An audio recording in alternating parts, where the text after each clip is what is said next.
own mini maypole. I've broken this project down into 3 parts. I'm going to give you a quick overview of what kinds of materials you'll need for each part.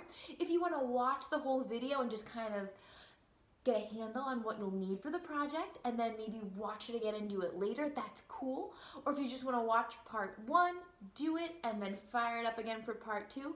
But what you'll need all together, we're going to go over that now.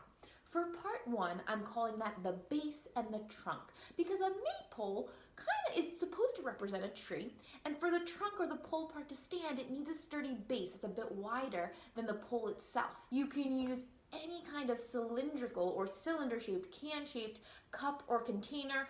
I've saved these plastic ones from different things, different foods. I wash them out, and what you'll want to do with your base, same thing with your pole or the trunk part, we're going to decorate them before we attach them. So sometimes a base like this is a coffee container, and ways to decorate can be painting it. You can glue things to it like collage, really pictures to it. You can glue sticks to it to decorate it. What I like to do with one coffee can, I could do it on this one. Sometimes containers have a wrapping. I take that off and I could paint directly on this metal, especially with acrylic paint, works really great. Or sometimes what I like to do on this coffee can, it's the same kind, I've given it a layer of white paint first and I let that dry. Sometimes paint looks brighter and maybe a little better when it's on top of a coat of white because it allows the colors to show their true color.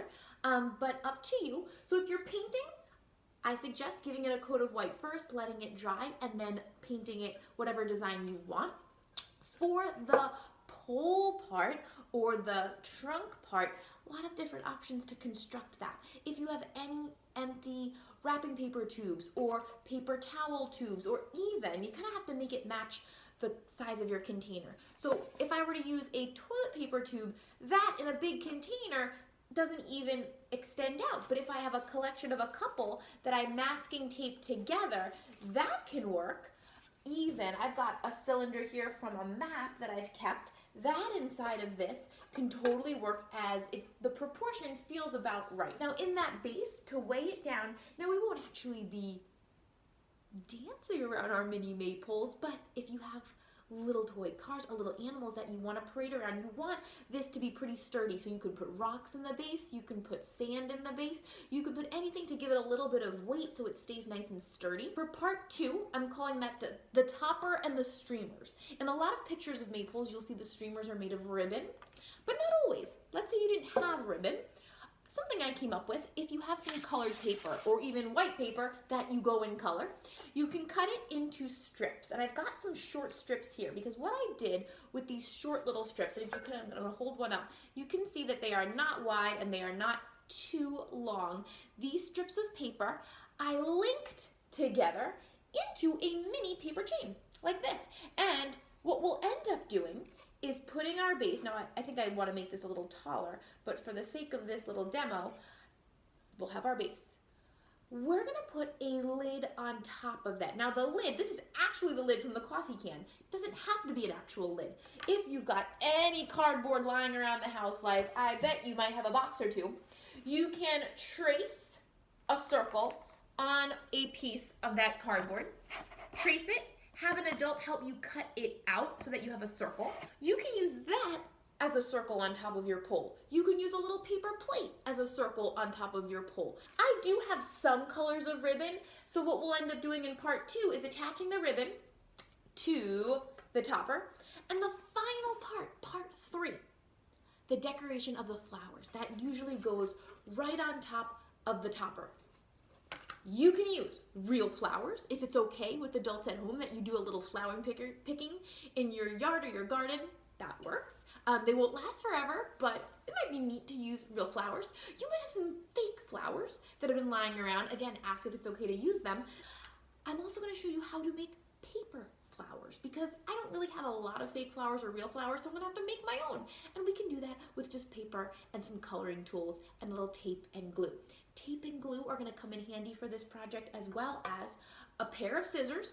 And if you choose to do your decorating, you may need some paints. I like to use acrylic, but you gotta be careful because it stains. So I always put newspaper down where I'm working, and I either wear an apron or I don't wear my very best clothes when I'm working with acrylic paint. So let's get going with part one.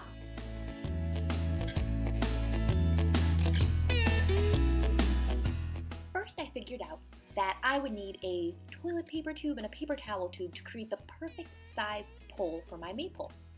Then I decided to get out some paints, and I didn't have any green, and I knew I wanted to use Beauvoir green. So I mixed some yellows and blues, a bit of white, to create several different shades of green. And because of the certain shades I was using, I was getting a lot of beautiful turquoises and aquas. If you don't want to use paint, I discovered that I had some washi tape with cool patterns and prints on it. That can make an awesome design on your pole as well. I might use some washi tape on top of my painting once it's dry. So I'm going to start with this beautiful aqua in the center of my pole. And to make that paint spread well, I like to hold the bristles of my brush, or the brush itself, straight up and down so the bristles can spread the paint effectively. I'm going to coat all the way around the center, going back and forth so that there's no ridges or bumps of paint.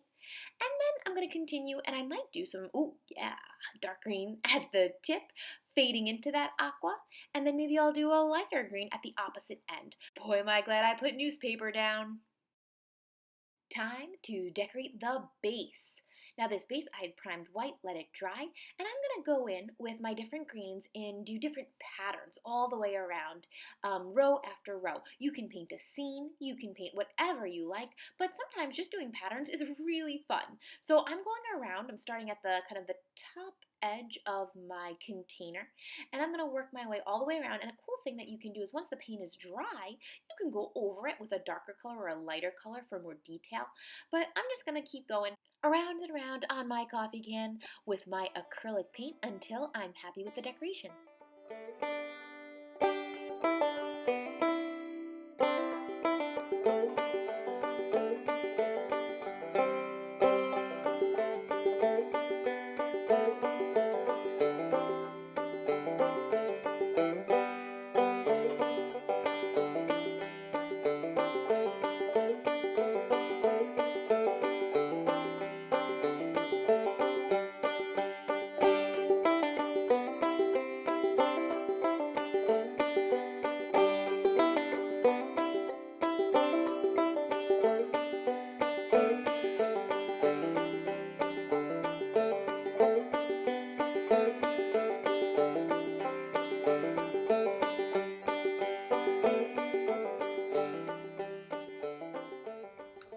So I've got my base all decorated, I've got my pole all decorated and dry, ready to go.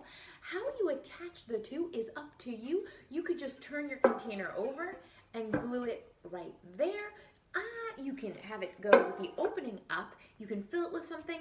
I'm actually going to place this container inside, and I'm going to glue that down by putting a line of Elmer's glue. If you have a glue gun, make sure it's safe to use with an adult at home, and you can do it with a glue gun. That will dry faster, but Elmer's glue will work just fine. You just got to leave it for a little while so that the glue can take hold, and it'll be really sturdy the next day, or even after a couple hours. So now that that is inside, I'm gonna stand my pole up right on top of it. But first, you can either put the glue around here, or I'm gonna just kind of put a circle of glue where I know the edge of my tube or my pole is gonna sit, and I'm gonna let this dry while I construct the part with the streamers. And for this part, this is part 2, you will need some kind of circle.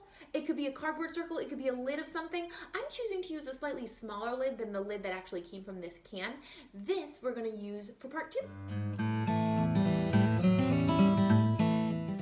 Those streamers can be ribbon. If you've got ribbon, and I've chosen some that kind of matches the colors that I used to paint and decorate my maypole. But if you don't have ribbon, you can either color some paper and create a paper chain. To start it off, take one, and you'll need some Scotch tape for this. Scotch tape is the quickest adhesive for this paper chain making.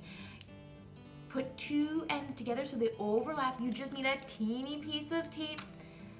Tape those ends so they stay together. I always end up folding that extra bit underneath. Take the next color, and I'm gonna do a pattern.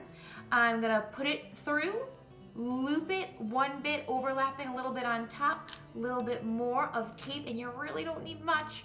Make sure you go over where they've overlapped, fold it back so you don't have any sticky bits facing you, and you've got two links going.